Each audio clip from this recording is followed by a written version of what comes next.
Have you ever walked into a room and immediately felt the tension? Or suddenly found yourself feeling anxious just because the person next to you is stressed? It's not all in your head. Stress and anxiety can actually be contagious, and it happens more often than you might think. Whether it's at home, at work, hanging out with friends, we often pick up on the emotions of people around us, even without realizing it. In this video, I'm going to explain why stress and anxiety spread so easily and how highly sensitive people, HSPs or empaths, are even more prone to emotional contagion. And I'll share 5 simple, practical strategies to help you spot and manage it when it happens. I'm Jo Banks. I spent almost 20 years as a senior HR professional before setting up my coaching practice 16 years ago, and I have worked with tens of thousands of people in that time, and I'm sharing what I know.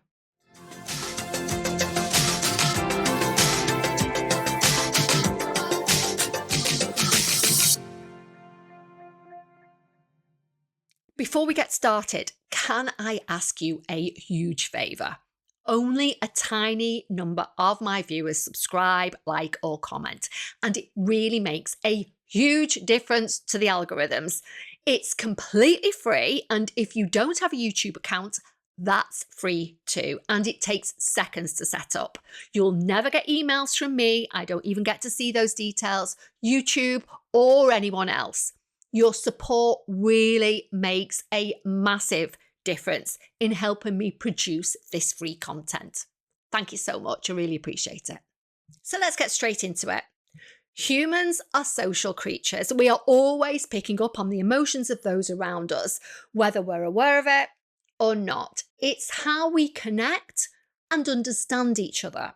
So when someone around you is stressed, anxious, or upset, it's easy to catch those feelings.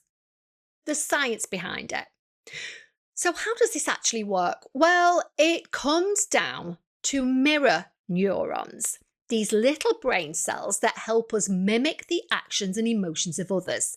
Basically, your brain can sense someone else's feelings, and even without thinking about it, makes you start to feel the same way.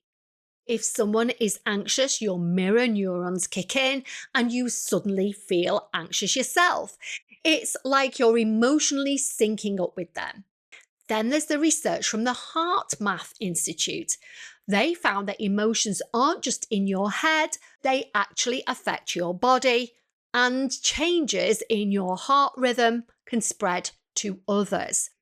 So when somebody's stressed, the heart rhythms go haywire, and this can affect those around them. This electromagnetic effect means that stress isn't just something you feel in your mind, it's something that you can physically sense from others. The deep evolutionary roots of stress contagion. Now let's dive in a little deeper into why our brains are so wired to pick up on the stress of others. It's not random. There's a strong evolutionary reason behind it, like there is with many of the things that we do unconsciously. Early humans lived in groups, and our survival often depended on how quickly we could respond to threats, whether that was a wild animal, harsh weather, or any other types of dangers. With that in mind, here's how stress contagion helped us survive. Number 1, survival through collective awareness. In the wild, humans didn't have the luxury of taking their time to figure out if something was a threat. If one person in the group noticed a predator, the entire group needed to react immediately. Early humans couldn't afford to wait for each individual to assess the danger and come to their own conclusion. So, when one person's stress response was triggered, their fight, flight, freeze, say by spotting a predator, that stress would spread through the group really quickly. The other members would pick up on it through the subtle cues, so body language, facial expressions, tone of voice, even the physical tension in the air, like I just talked about previously. By triggering the collective emotional response, everyone would become aware of the danger and react faster. This shared emotional state or emotional contagion was essential for the group's survival. In those moments, it was more important for the group to stay in sync and act quickly than everyone to feel calm and individually assess the situation. Number 2, stress as a signal for action. If you've ever felt your heart race or your muscles tense up when someone near you is stressed, you're experiencing something that helped our ancestors stay alert. The stress response or fight, flight, freeze reaction that I talk about so often in my videos is a physical, automatic reaction that gets our bodies ready to take action. In early human history, if you felt stress, it often meant that there was a potential physical threat nearby. Whether it was a predator, an environmental danger, your body would get ready to respond. Now, today, when somebody around you feels stressed, your brain and body automatically react in the same way. You might feel your muscles tighten or your heart rate pick up as if your body is preparing for action, even though there's no immediate physical danger. But this reaction is still based on that deep-rooted instinct to stay vigilant when stress signals appear. Your brain just doesn't know the difference between a really physically dangerous situation and someone else's anxiety. It just kicks into action, assuming that there's a threat to respond to. Number 3, the role of group cohesion. Human beings are also highly social animals, and our ability to cooperate within groups has been a key part of our survival as a species. Imagine that you're part of a hunter-gatherer group. Everyone has to work together to hunt, gather, and protect each other.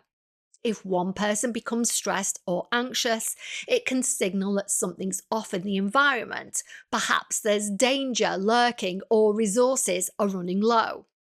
Historically, humans depended on group interconnection for survival, so a shared stress response wasn't about individual survival, it was about maintaining harmony and awareness within the group. A single stressed individual could create a ripple effect that ensured that the entire group stayed alert and united in facing potential threats, potential physical threats. If one person's emotional state could influence the rest, it helped everyone keep on the same page and prepared for action. Highly sensitive people, HSPs or empaths, and emotional contagion. Here's the thing.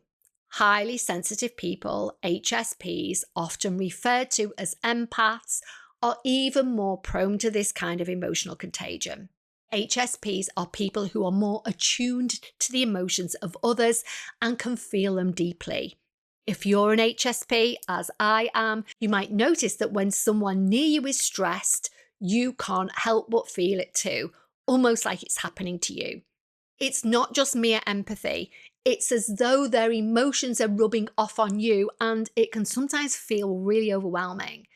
Being an HSP means that our nervous system is more sensitive to emotional stimuli, so we're more likely to absorb the feelings of others, whether that's stress, anxiety, anger, or even excitement, so it works for positive emotions too.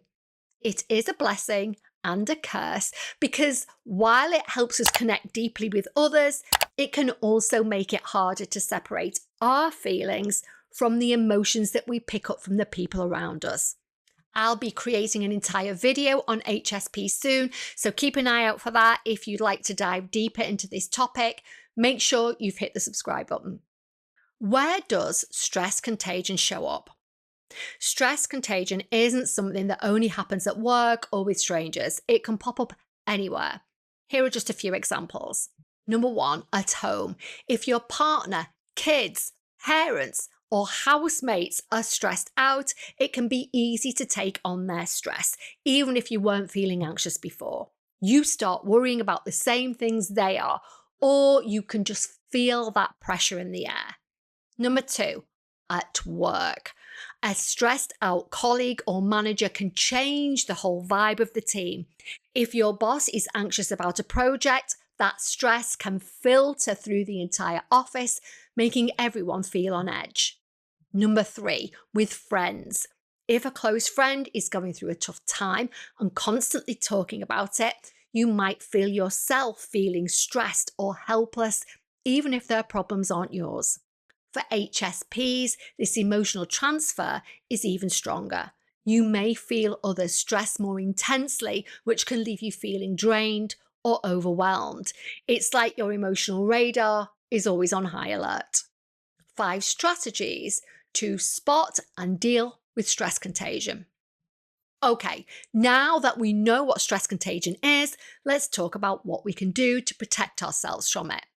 Whether you're an HSP or not, here are 5 strategies to help you recognize when you're picking up on other people's stress and how to deal with it effectively. Number 1, check in with yourself. When you're surrounded by stressed people, it's easy to get caught up in their emotions. That's why it's important to check in with yourself throughout the day. Take a moment to ask, am I feeling stressed because of my own thoughts, or am I picking up on someone else's energy? This quick check-in can help you identify whether the stress you're feeling is truly yours or if you're absorbing it from someone else. Number 2, set emotional boundaries. If you're an HSP, setting emotional boundaries is even more important. You don't have to take on other people's stress. It's okay to empathize with someone without letting their anxiety take over your day.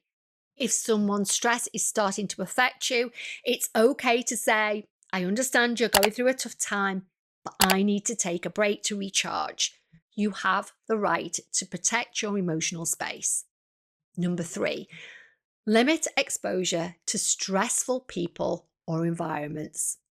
If you're constantly around stressed people or in stressful environments, it's going to wear you down over time. Try to limit your exposure wherever you can. If a friend or coworker is always bringing stress into your life, take a step back. Do what I call a friends cleanse. This doesn't mean you have to cut them off. It just means being more mindful of how much time you spend with those high stress people and in those types of situations. I also recommend regularly cleansing and editing your social media feeds. I get rid or at least hide accounts that are negative, overly negative especially. I try not to look at social media too much as I am prone to doom scrolling. But when I do look at it, because I regularly cleanse, I don't have to look at negativity. Number 4, create your own stress-free zone. It's crucial to have a place where you can recharge, whether that's a quieter corner at home, a walk outside, or a cozy spot with a good book. Find a space where you can disconnect from the stress around you. For HSPs, this is especially important. Taking time to recharge can help you reset your emotional state and avoid feeling overwhelmed by other people's energy. Number 5, practice stress relieving activities. It's important to have a daily routine that helps you manage your stress. Exercise, especially walking in nature, has massive mental health benefits. Additionally, meditation, breathing exercises, or simply taking a few minutes to pause and check in with how you're feeling can go a long way. The more you practice these stress relief techniques, the better equipped you'll be to handle stress contagion when it arises, not if it arises, because it happens to all of us. The wrap up. Stress and anxiety are contagious, and it's easy to catch those feelings from the people around you. But with the right strategies, you don't have to let other people's stress take over your life. By regularly checking in with yourself, setting emotional boundaries, limiting your exposure to stress, creating your own space, and practicing stress release activities, you can keep your emotional health intact and avoid being overwhelmed by others' emotions. If you're an HSP, these strategies are even more important because you're more sensitive to others' emotional states.